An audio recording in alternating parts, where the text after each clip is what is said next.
to suspend the ex-Chief Justice of Nigeria, Justice Walter Onnoghen, who is currently standing trial before it for false assets declaration. Naturally, since nature abhors vacuum, the President has sworn in the next in line, Justice Tanko Muhammad, as acting Chief Justice of Nigeria. Since even corruption has company, expectantly, there has been reactions to this development. The preponderance of reactions has been that the suspension of the former CJN to pave way for a fair trial of his case at the Code of Conduct Tribunal and to save the judiciary from disrepute is a step in the right direction. The judiciary had in the last 2 weeks been at its worst as those over whom Justice Onnoghen had powers were coerced into delivering one ridiculous ruling after another in their attempts to shield him from standing trial.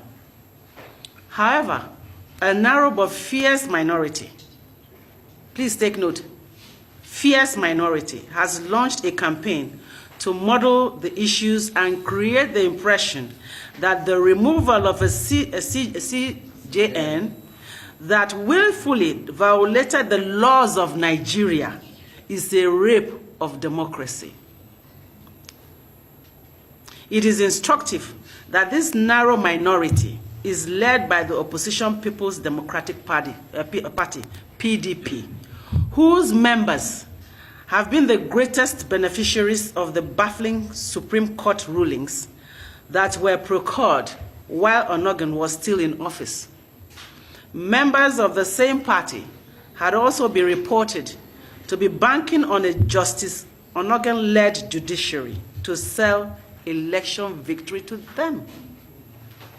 May we also note that the lynch mob that have been criticizing President Muhammad Buhari have added the Nigerian Bar Association as their choristers, with senior advocates of Nigeria taking on the role of backup singers. It is simply ridiculous when we are reminded that even the current leader of the association has a case of money laundering pending before a competent court, which makes a corrupt judiciary attractive to this set of critics. The only fortunate thing is that the position being canvassed as that of the NBA is nothing but the view of a few people that are fortunate to currently be at the helms of its affairs. For we have seen many lawyers have voiced opinions that support the steps President Buhari has taken. Buoyed by the wrong premises advanced by the PDP and NBA, a few Nigerians have also come in their personal capacities or as groups to repeat the misleading arguments that the suspension of a corrupt judge is a threat to democracy. I wonder how. Nothing can be further from the truth. The real danger to democracy is that lying mobster judge continue to lead the most important arm of government, for the judiciary remains the hope of the common man. We are also aware that some of them that hitherto were cab drivers and morgue attendants in foreign lands. Morgue attendants means mortuary attendants, are posturing as professional Nigerians and making contacts with foreign countries to come and help restore Justice Onnoghen, even though the breach he committed would have attracted stiffer jail term, if not even death sentence, in the countries being so approached. May we educate those that have been sent on the international errands to bring opprobrium upon Nigeria that this is Nigeria. This is not America. It's not China. It's not Japan. It's not any country in Europe. But this is Nigeria, addressing its internal challenges with corruption based on extant legislation. The point where other countries are being invited to come and enforce in Nigeria what they will never accept in their own jurisdiction is that a man who has severally told litigants that ignorance is no excuse in law is trying to explain his own breach of the requirement to declare his assets as mistake and or forgetfulness. This has left us wondering how many of the pronouncements from him were mistakes, and in how many instances he forgot the facts of matters before him. The defense he has put up alone are grounds for him to leave. For what country will retain a mistake-prone and forgetful man as its #1 judge. It is most annoying that even this laughable defense is not being argued before the CCT, but in the court of public opinion, where the opposition paid propagandists have become noisemakers to a point where reason and facts have almost been drowned. Had a poor civil servant or lowly officer or as an ordinary Nigerian committed the same infraction of saying they forgot to declare certain assets or bank accounts in their name, they would have gotten to jail faster than it takes Justice Onoge to put on his wig. But a man who has lived most of his life interpreting the law is reluctant to present himself before a tribunal that has summoned him. If an everyday Nigerian behaves the same way, the implication would be dire. Yet, we are all clamoring for a Nigeria where all are treated as equal before the law, where the law is expected to be blind, be no respecter of anyone. Justice Onoge has painted his violation of the law in several shades and hues that he would not accept as relevant if he were so unbiased to rule on a suit. He fraudulently operated foreign accounts that he refused to declare. But this crime has now been converted into a religious matter, an ethnic issue, political witch hunt, and it is a matter of time before he will claim that he is being victimized on account of either his age, gender, or complexion. Arrant nonsense. We therefore condemn in its totality this deliberate attempt by mischief makers, hiding under the lie of defending democracy and in tandem with the billionaire ex-CJN to attempt criminalizing an action taken in furtherance of the anti-corruption war. The dubious nature of their response to the suspicion of the ex-CJN is exposed by the growing threats from these people, which border on trying to shut down the government simply because President Buhari dared to touch corruption at its very core, as the judiciary had become the guaranteed platform for corrupt people that they can always escape the consequences of stealing from Nigerians. This moment will come in the fight against corruption, because while Mr. President and other committed Nigerians fight and strengthen institutions, the corrupt ones pay the court to escape with the resources they have stolen from the Commonwealth. It was a confounding configuration that seemed impossible to comprehend, but that was before details of the assets and foreign-denominated accounts of Justice Onoge were made known.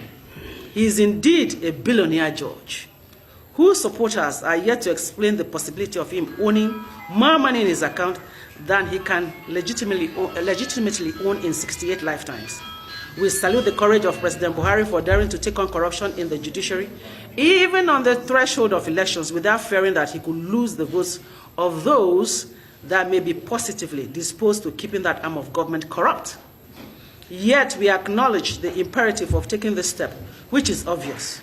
The entire war against corruption will be meaningless if the judiciary continues to remain rotten, since the conviction rate has remained dismal. Even though many suspected corrupt persons have been arraigned, they simply get arraigned and then initiate a series of hanky-panky, that is, engage 20, 30 sons.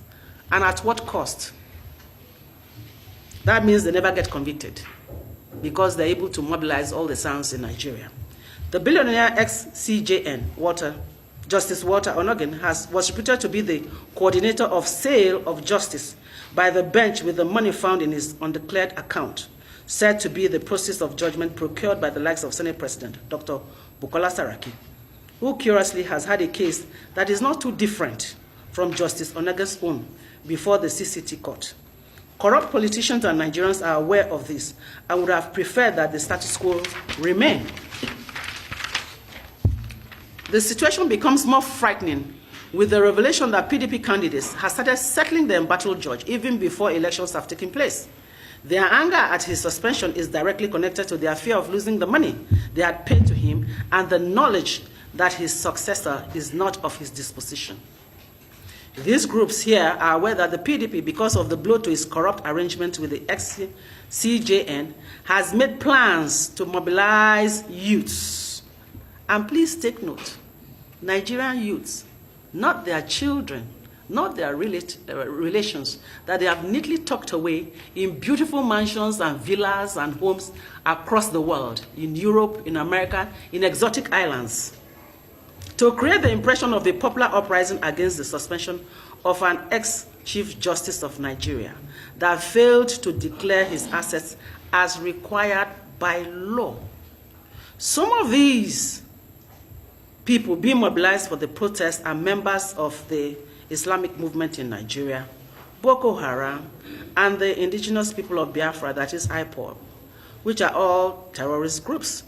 The goal is to torment the peace of the country in the name of mobilizing against President Muhammad Buhari's decision to save the judiciary from becoming a highest bidder's bazaar. It is important that lies are not documented as truth, for history will be perverted to record it so.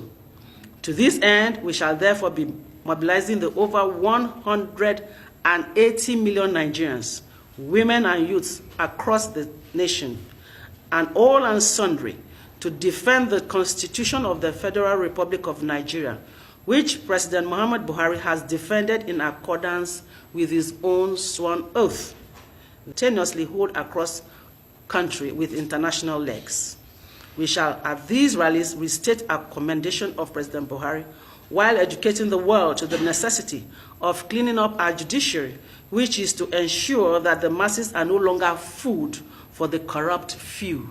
And like I said the last time, these corrupt few are not up to 2,000-3,000 human beings out of 180 million people. We hereby put those that plan to take violent protests to the streets, violent protests, please take note, to be mindful that the law that guarantees freedom of expression, movement, and assembly also criminalizes the commission of crimes. With the era of cash and carry judiciary now over, anyone that violates the rights of others or the sanctity of the state in pursuit of their own rights to cause mayhem can be sure that recompense shall be swift and certain. Never again shall we spare a thief in the judiciary or any arm of government in our country, Nigeria. Thank you very much.